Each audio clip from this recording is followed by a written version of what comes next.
Hi everyone, I'm Obs on Obs Avenue, and today I wanted to bring to you 5 things to get you started on your chick journey.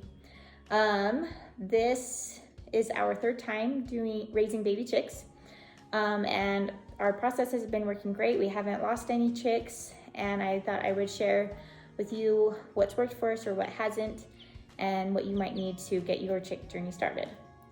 So the first thing you need is a place to keep them that's sheltered. You can do this with just a big box that has tall sides. You can do this just in your garage on the ground and just put those little fence pen things around them, and just put like some newspaper or a tarp underneath them. Those work great.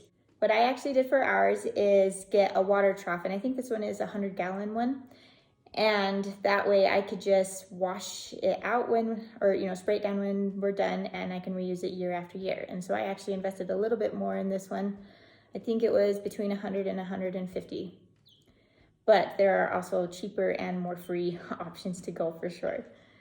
The second thing you will need is some type of bedding. So you need a place to keep them, and then you need some type of bedding. And whether you're doing it in the garage and just doing newspapers, or a tarp, or if you have like a box or something, you can also just do like some pine wood chips or hemp, or they have all sorts of bedding options at your local farm store. I chose to do pine wood chips for when they're babies, just because it's easy to clean out and it's cheaper. And then as they move into the big hen house, I actually put hemp in there because it breaks down easier, it's cleaner for my eggs, and it breaks down in my garden easier. So that was my choices. But there are many choices out there and many things you can research for sure. So we have a place to keep them, we have some bedding, and next we need a heat lamp. Baby chicks need to stay under a heat lamp 24 hours a day for the first 4 to 6 weeks. And even longer if you have them during the winter time. The heat lamp is kind of a little bit trickier because you have to figure out the right height to keep it at. So what I mean by this is if it is too low, it gets too hot for them, and you'll find them crowding around the outside edges trying to get away from it because it's too hot. If it's too far away, they'll be cold, and you'll find that they're all huddled right under the heat lamp. And so what they're doing kind of tells you what the temperature is like. And so that's how I adjust my heat, by just moving it up and down, watching my chicks and what they are doing. I know people do have some type of temperature reader that they could put in the box. I just go by what my chicks are doing. And then I found as they get older, I do have to keep moving it up and up, the more older and mature that they get. Okay, so now you have a place to keep them, you have some bedding and your heat lamp, and now all you need left is your feeder and your waterer. And this is where I had to play around with. I started with just they're like a quart jar size, and I actually just use quartz jars, and they screw into like this little red bottom, and that works great for this size, but that only lasts for like a week or two, and then they get a lot bigger.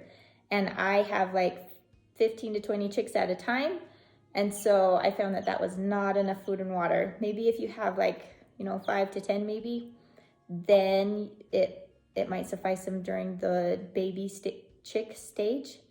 For me, it did not. I found I needed medium and even large, especially if you have meat chickens or anything like that. They drink and eat a lot more. And so I had to actually get large for my meat chickens, and I think the medium-sized ones worked fine for my egg-laying ones. The reason is the small quart ones, they would only last 4 to 6 hours, and so they would run out of water throughout the middle of the night.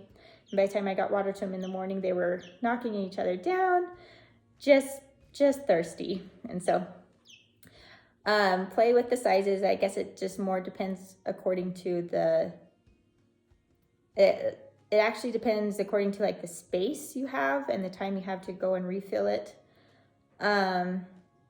because if you have a smaller amount of space, those big ones won't fit in there either. So just play around with that. And so there's your 5 things. You need a place to keep them. You need some bedding, a heat lamp, and a feeder and water. And then you get to go pick your baby chicks. Maybe research what kinds there are, maybe what you have available at your local stores if you're going to a store or if you're ordering them. We just got something that was local at our store just because of the chick scare right now. We're having a hard time finding them to purchase. And so this one here, or these ones that we got right now, they're actually called Golden Comets. That is what was available to us, but they're actually a really good chicken and they lay a good 6 eggs or so a week. And we have a few of them and they're pretty hardy. And so these are the ones that we've gotten. The ones that we have out in our hen house right now is just a mixture.